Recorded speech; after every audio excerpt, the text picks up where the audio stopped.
Beautiful. I don't know if I'll have the time to tell you during the interview, but many years ago, like 25 years ago, I wrote a thesis on bridging matter and spirit, basing on the quantum physics of the time. So when I got to know your work, it was like, whoa, this is a marvelous synchronicity. Well, it's interesting because when I talk about this as a science point of view, then some people start to go, wait, I always felt that was true.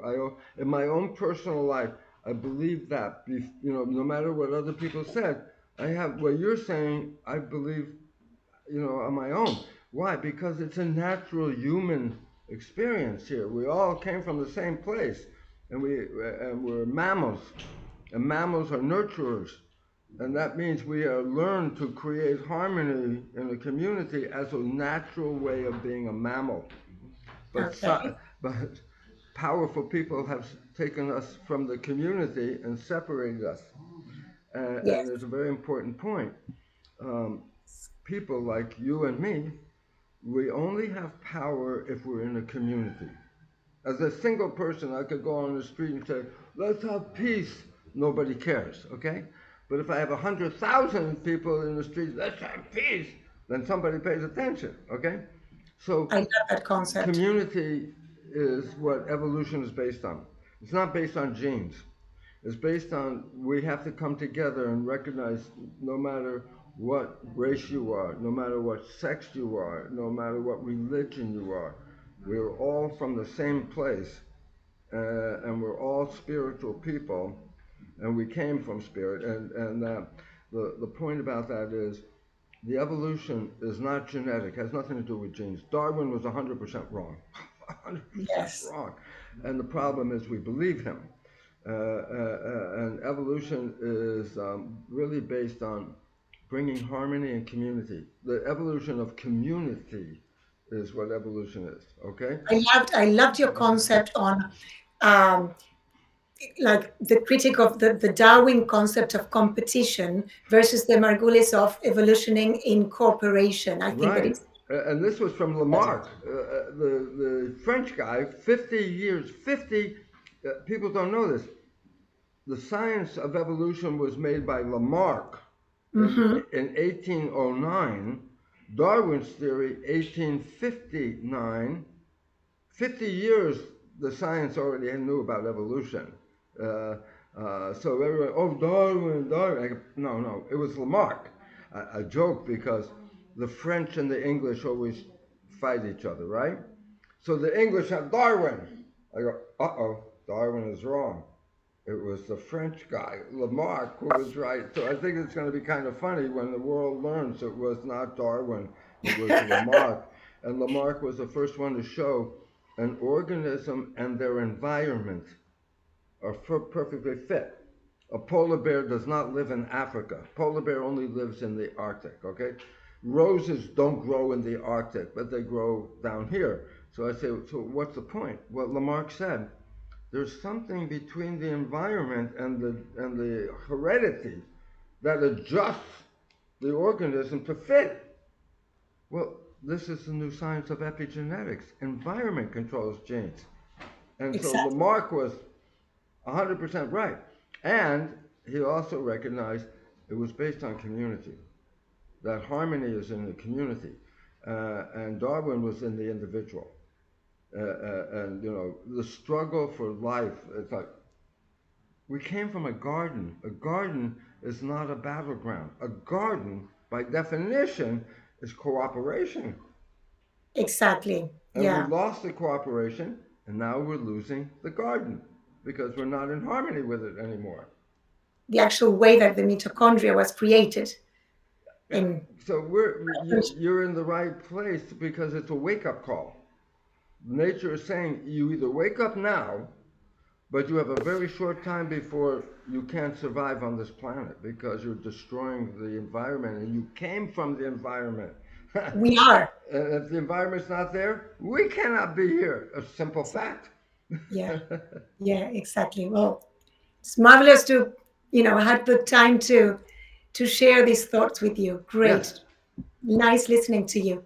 Um, what do you think if we start? I mean, let's I'm ask. ready anytime. Okay, shall we? I have to Yes. do an introduction for the general audience. Okay, bear with me. Okay. Make it like this short. Yeah, just very, very short. Okay,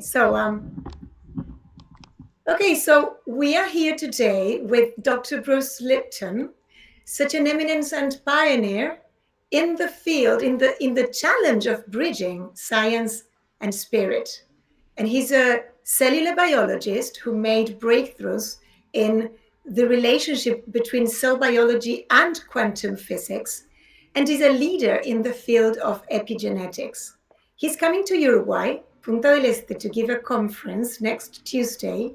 So, Dr. Lipton, you are so, so very welcome to be here with us. Oh, I am so excited because I've heard such wonderful stories about the people in Uruguay and how there's an energy of love and joy in that world. And for me, if there's love and joy, you're going to find me there. So I'm looking forward to be in Montevideo. Well, fantastic. We'll receive you gladly. So, Dr. Lipton, let us have like a sneak peek on some of your groundbreaking concepts, which probably you will be sharing in the conference on Tuesday. Um, I'm aware one of the most important ones is the biology of belief and the relationship with epigenetics. So, just to put the audience in context, recent advances in epigenetics support our view that the environment, the exposome, everything to which we are exposed, plays a more significant role than genes in determining our health outcomes. They actually instruct our genes how to express themselves, and that includes our thoughts. So, my question for you is, could you briefly illustrate how our thoughts impact on our physical health? Absolutely. And see if I can simplify it this way. Yes. Back in 1967, that was over 50 years ago, okay, I was doing research with something called stem cells.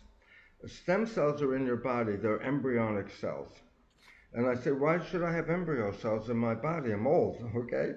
And the answer is every second, 3.5 million of your cells die. Every second. We've been on here. Every second, 3.5 million cells die. Well, we're made out of 50 trillion. That's a number so big that you can say it. Oh, 50 trillion. I go, no, but it's so big. You can't imagine it. But every day, at the end of the day, we lose 100 billion cells every day. I said, well, how long can you live if you're losing cells every day? I said, well, not very long. Ah, but in our population of cells, we have stem cells, which are embryonic cells, and they replace the ones that are dying. So as much as they're dying, you're making new ones every day, okay? I was what's called cloning a stem cell. I put one stem cell in the petri dish by itself, one cell, and it divides every 10 hours. So first there's one cell, then there's two, then there's four, then there's eight. Every 10 hours, double. At the end of the week, I have 30,000 cells in the petri dish, but they're all genetically the same because they came from one parent. So I split the cells into three petri dishes, one, two, three, A, B, C, okay? I said, what do? I said, all the cells genetically identical in all the dishes, but I changed the chemistry of what we call culture medium, which I'm going to get into in a second. It's the fluid in which we grow cells. Cells have to live in a fluid. It's called culture medium. I make it in the lab. But I can change the chemistry. So I make three different chemical versions, culture medium, A, B, and C. In dish A with culture medium number 1, the cells form muscle. In dish B with culture medium number 2, the cells form bone. And in dish 3 with culture medium number 3, different chemistry, the cells form fat cells. Muscle, bone, fat. But wait, they were all genetically the same. The question is then what controlled the fate of the cell?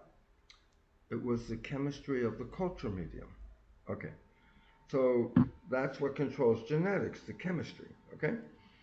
Then I go, well, wait, culture medium is the laboratory version of blood.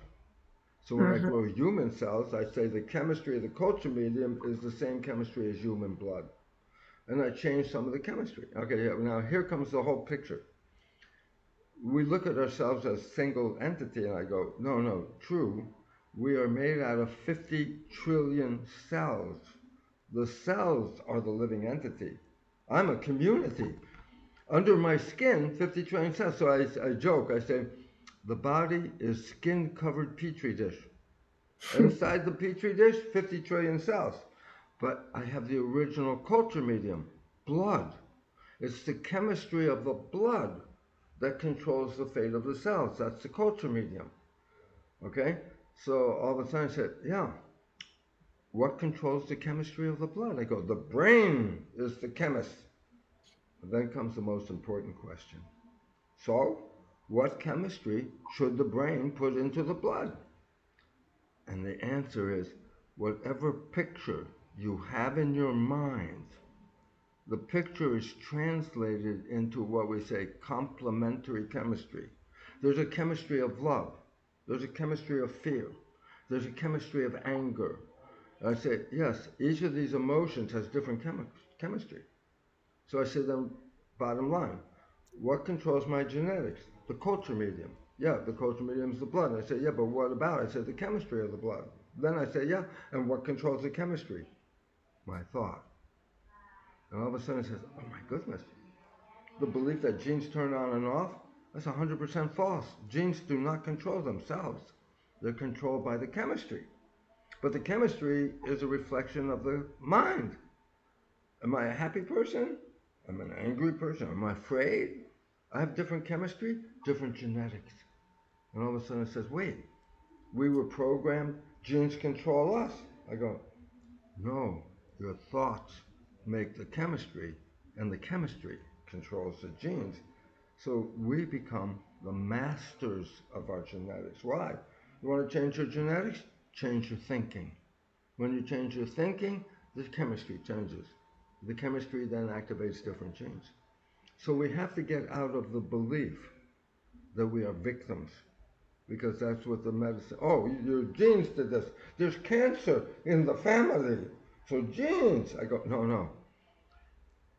Very important point, okay? It's not the genetics. It's the environment and the programming and the belief that creates cancer. I'll give you a fact of science. Ready? There's not one gene that causes cancer. There's no gene. You have the gene, you get cancer. No gene does that. Even the breast cancer gene, which scares the women, okay? Nearly 50% of the women, they don't get the cancer, but they have the gene. So I said, wait, they have the gene, they don't get the cancer? I go, no, the gene did not cause the cancer. It was the programming. So a very important fact. They looked at what happened when a child is adopted into a family where there's cancer running in the family. And it turns out the adopted child will get the same family cancer. But the adopted child came from totally different genetics. So what was the point? Cancer is a program. It's a belief that's not in harmony. And when our consciousness is not in harmony, disharmony is what causes dis-ease. Harmony, health. Disharmony in consciousness, disease. 90% of illness on this planet is due to one thing: stress. Absolutely agree. Yes. So resuming of what you said, the petri dish, the culture would seem like the everything to outside to which we are exposed to. No, so we change also the environment we give to our genes, and amongst the environment, the way we think and the way we relate with it and with us, with ourselves, and that impacts our genes, and that it's a very impact on our health. So continuing with that concept, I was going to ask you, you often speak, and you're actually speaking about humans as creators of the reality. It's a very powerful concept, which I share, powerful, and it also gives us the responsibility. It gives us back the responsibility of our health. It's not in the system anymore, it's in us. So, what message would you give to people who want to take control of their health, but they feel that they are trapped in their circumstances and beliefs? Well, the first thing we have to understand is this, is that we are creating our life with our mind. This is the fact of physics. It's quantum physics. And that's the most valid science on the planet. The mind is the creator of our life experiences. So I say, Mm-hmm. well, wait, we have two minds. Ah, that's where the problem comes from. I say, what? We have the latest evolution right behind here is the part called the prefrontal cortex. That's Mm-hmm. the conscious mind.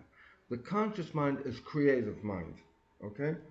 The rest back here is called subconscious, below conscious. It operates where you don't think about it. Like, what's your body temperature? What's your breathing rate? You know, who's doing the digestion? You don't think about that. The subconscious does that, okay? Yes. Now, the point is, the conscious mind is created, subconscious mind is programmed. And we get the program in the first 7 years of our life. Why? The brain is a computer. And in the old days, you could buy a new computer, but if you didn't have a program, you couldn't use a computer. You got a brand new computer, great, but you have to download the program first before you use the computer. The brain is not like a computer. The brain is a computer, beyond anything humans can make, okay? The point about it is, it's like a computer in that it has to be programmed before you can use it. So during the first 7 years of a child's life, the brain is operating in like a hypnosis. It watches the family and the mother and the father and see how they behave and downloads, like observe, download. It watches the community and the culture and says, oh, how do you behave? Download is the program. So we get to know how to be a member of a family. We get to know how to be a member of a community in the first 7 years by just watching. Okay?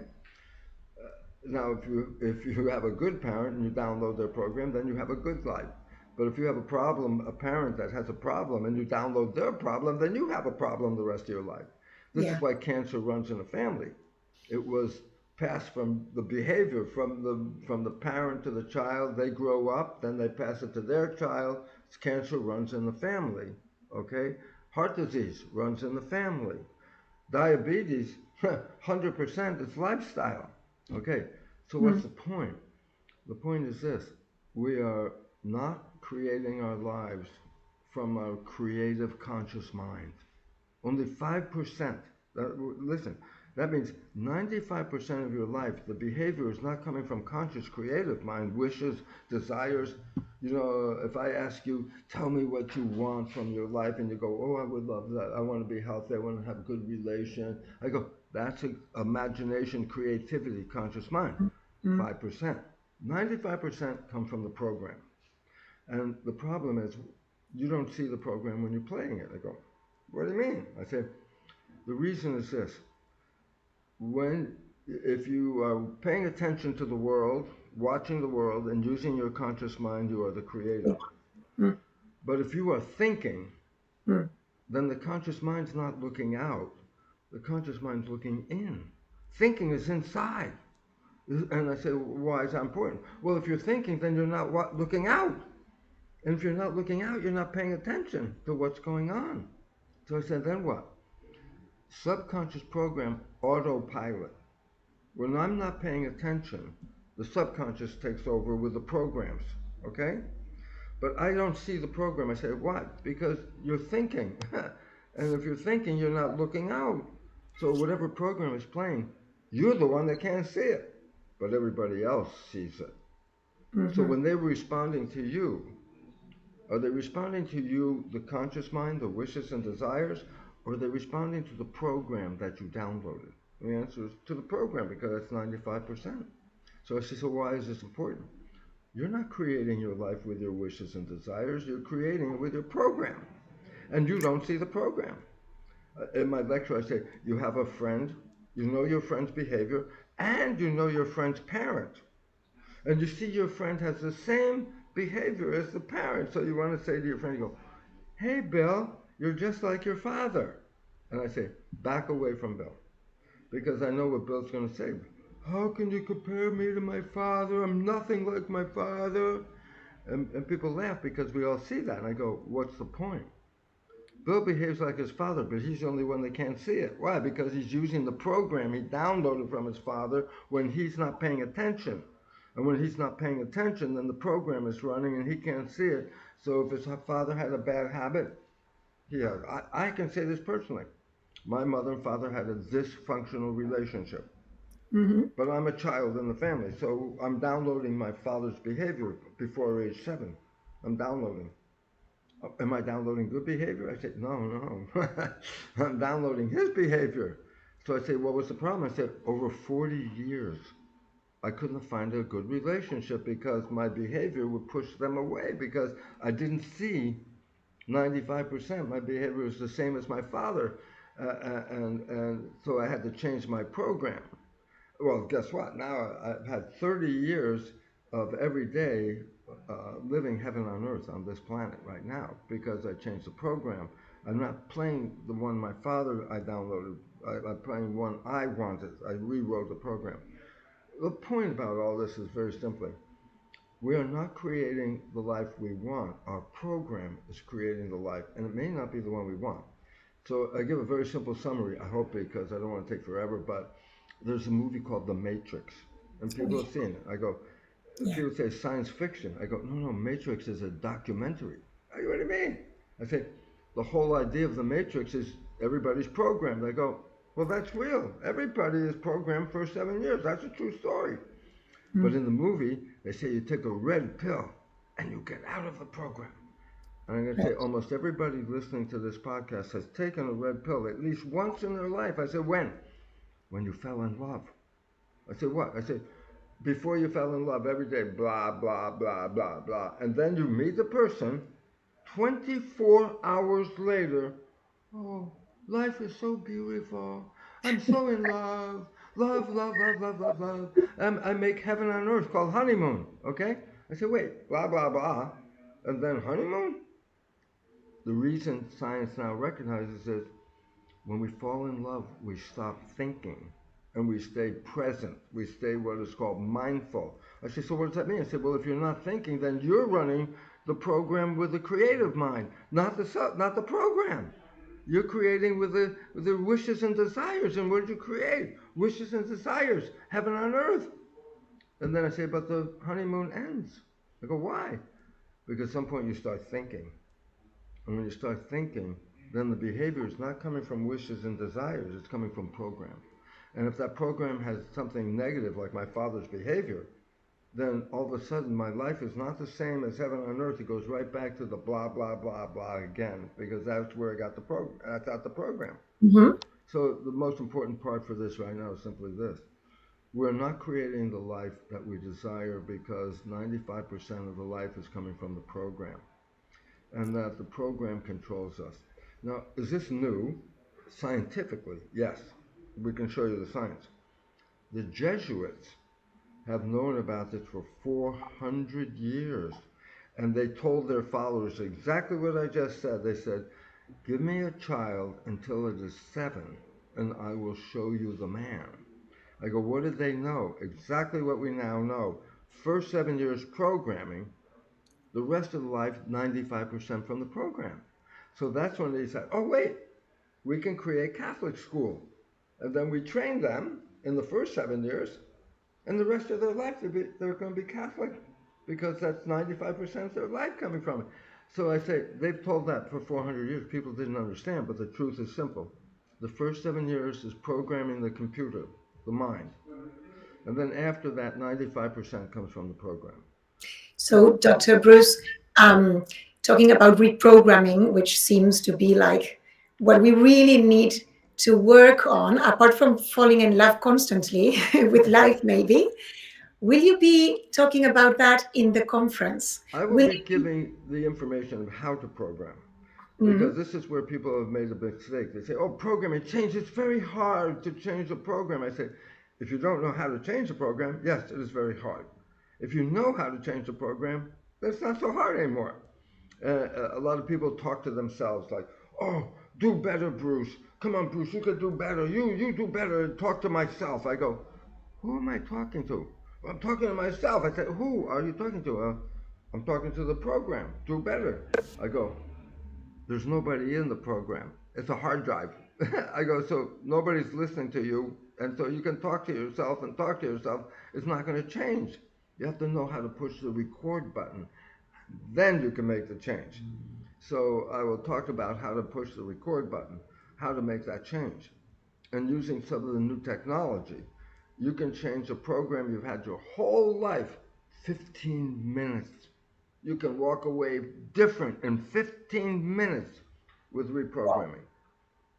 Well, well, that would be great to see you and to be able to listen to you there. Thank you so much for sharing your thoughts, Well, for your I thank you. generosity. I'm sorry I talked so much because I didn't answer a lot of questions, but uh, No. I just want people to know we are very powerful people, but we don't know. Knowledge is power. We know that's true. Let me say the same thing. You ready? Yes. A lack of knowledge is a lack of power. What you don't know, you have no power over. Okay? And then one last thing. What about if you believe something to be true and it's wrong? We call a misperception. It's wrong. I said that's a lack of power because you're operating from wrong information. I will talk about four different misperceptions. The Mm-hmm. belief that I'm a victim of my genes. I go, no, 100% wrong. You're the master of your genes.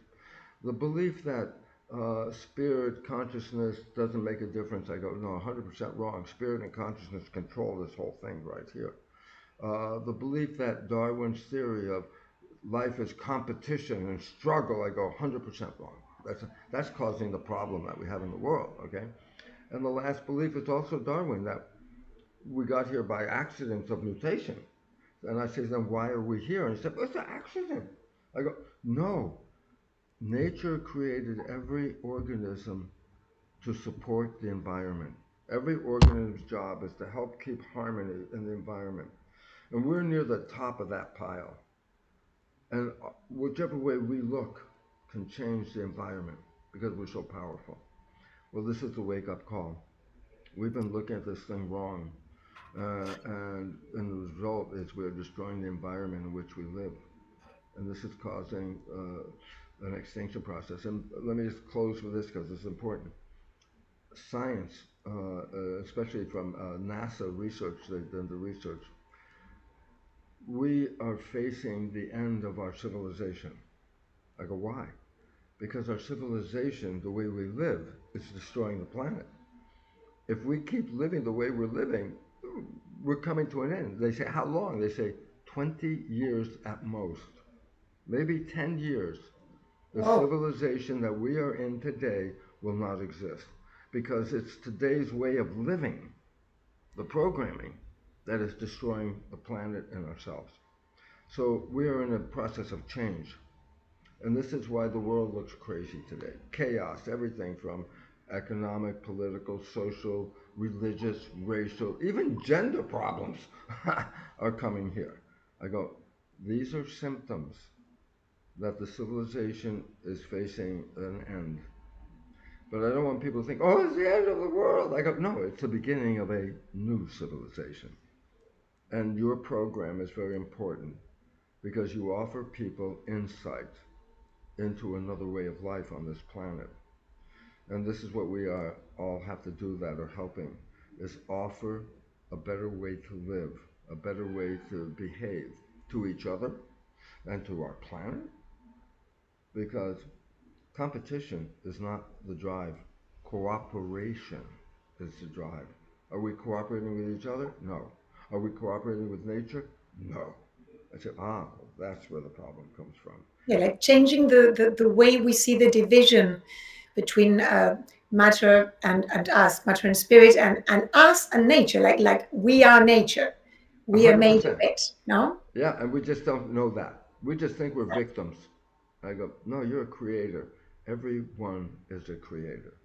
Mm, exactly. Well, that was beautiful.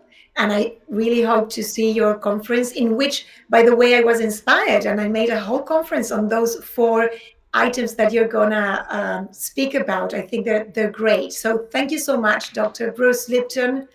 Pleasure to have this I time. I am so honored to be here with you, and especially honored for those watching the program, because these are the people that will make a difference in the world that we're facing right now. So I want to honor them for looking and considering another way of life. Thank you. Okay. Thank you. Okay. Bye bye. See you Tuesday.